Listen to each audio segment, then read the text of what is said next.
దీప కార్తీక్ దగ్గరికి వచ్చి నేనే ఇప్పుడు వాళ్ళ కూతుర్ని అన్న నిజం వాళ్ళకి చెప్పినా వాళ్ళు నమ్మరు. ఏదో నాటకమని నన్ను కొట్టి పారేస్తారు. అలా అందుకే నేను చెప్పలేదు అక్కడ అని చెప్పేసైతే అంటూ ఉంటుంది. ఆ మాటలు వినగానే అక్కడ ఉన్న కార్తీక్ దీప మాటల్ని అలా వింటూ ఉండిపోతాడు. ఇంతలో అక్కడ ఉన్న దీప మాత్రం ఇప్పటివరకు నా పుట్టింటి నుండి నేను పొందవలసినవన్నీ బాగానే పొందాను. నా అమ్మని నేను ప్రాణాపాయ స్థితిలో నుండి కాపాడగలిగాను. అవన్నీ ఇప్పుడు తలుచుకుంటే నాకు చాలా సంతోషంగా ఉంది బాబు అని చెప్పేసైతే కార్తీక్ వైపు చూసి మాట్లాడుతూ ఉంటుంది.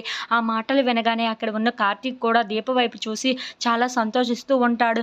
ఇంతలో అక్కడ ఉన్న దీప మాత్రం ఎలాగైనా సరే ఇంక కొద్ది రోజుల్లో కలుస్తాను అనిపిస్తుంది మా అమ్మ నాన్నల్ని. ఎలాగైనా మళ్ళీ అన్నీ సర్దుమణుకొని మన కుటుంబాలు కలిస్తే చాలా సంతోషంగా ఉంటుంది బాబు నాకు అని చెప్పేసి అయితే అంటూ ఉంటుంది. ఆ మాటలు వినగానే అక్కడ ఉన్న కార్తీక్ అతి త్వరలోనే అవన్నీ జరుగుతాయి దీప, నువ్వు ఇలా సంతోషంగా ఉండి చాలు అని చెప్పేసి అయితే అంటూ ఉంటాడు. ఇంతలో అక్కడ ఉన్న దీప మాత్రం అవును బాబు, మళ్ళీ మా అమ్మ నాన్నల్ని అందరినీ కలిసి అందరూ ఒక చోట ఉండేటట్లు చూసుకోవాలి. అది త్వరలోనే జరగాలని నేను నా మనస్ఫూర్తిగా కోరుకుంటున్నాను బాబు అని చెప్పేసి అయితే అంటూ ఉంటుంది.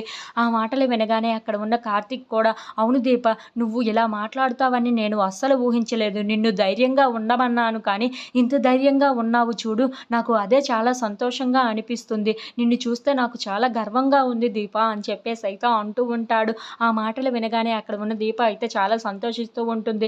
ఇంతలో అక్కడ ఉన్న కార్తీక్ మాత్రం నువ్వు అక్కడ మాట్లాడిన మాటలు ఉన్నాయి చూడు, ఆ మాటలు విన్న తర్వాత నాకే ఒక్కసారిగా షాకింగ్గా అనిపించింది. నువ్వు చాలా బాగా మాట్లాడావు తెలుసా దీప, మీ అమ్మ నాన్నలతోని అలాగే ఇంట్లో ఉన్న వాళ్ళందరితోని అని చెప్పేసి అయితే అంటూ ఉంటాడు. ఆ మాటలు వినగానే అక్కడ ఉన్న దీప అయితే చాలా సంతోషించి ఎలాగైనా సరే నేను త్వరలో అందరినీ కలుపుతాను బాబు అని చెప్పేసి అయితే అంటూ ఉంటుంది.